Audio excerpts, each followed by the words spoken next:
Everybody tells you to fix the place up before you sell. Nobody tells you what it's actually worth to you, because there are two completely different buyers out there, and they want opposite things from you. One pays a little extra for a home that's done. The other takes a lot off for one that isn't. Sellers treat repairs as a math problem. Spend X, get back Y. That's not what's happening. When you decide whether to fix things, you're choosing your buyer. The trouble starts when you try to be both. You do half the work, price it like it's finished, and then the move-in ready crowd walks away because it isn't done, and the bargain hunters walk away too because it isn't cheap. That's the house that sits. So let's talk about what each buyer is worth, which ones there are more of, and what it costs you to skip the work. 2 buyers, 2 prices. This isn't a theory. Zillow analyzed more than 2 million homes listed in 2025 against more than 600 phrases people use in listing descriptions, then compared what each home actually sold for against what it should have sold for. Homes described as turnkey sold for 2.9% more than expected. Remodeled homes came in 2.2% above similar homes that didn't mention updates. So doing the work pays. It pays modestly. Now here's the number that should stop you.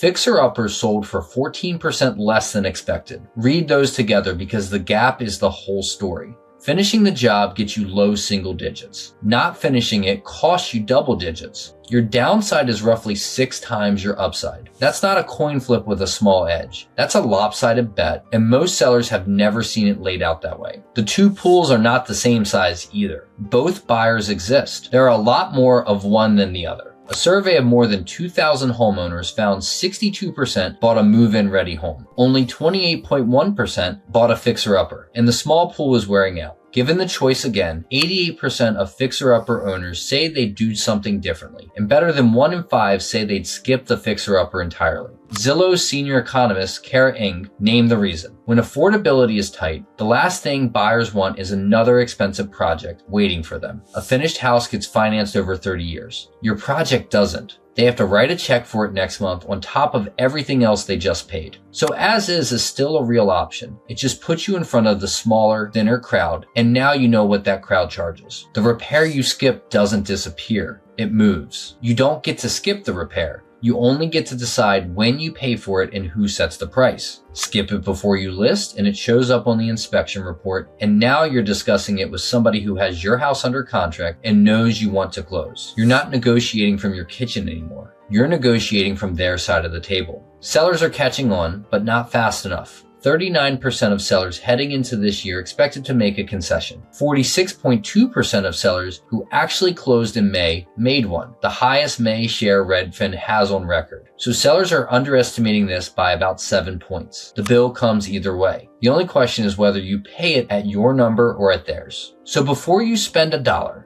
answer the question first. Which buyer am I selling to? If it's the one who wants it done, the work is positioning, and we should talk about what specific pieces matter for your house at your price point. Not everything. If it's the one who wants a project, that's fine, but then we price it that way from day one and market it to the people who are actually shopping for projects. What doesn't work is landing in the middle. That's a conversation, not a guess. Call or text us at 240-216-7841. Email us at ben@garnerandco.com. That's GarnerAndco.com, or visit us at garnerandco.com. Walk us through your house and we'll tell you honestly which way we'd take it and what we think it's worth either way.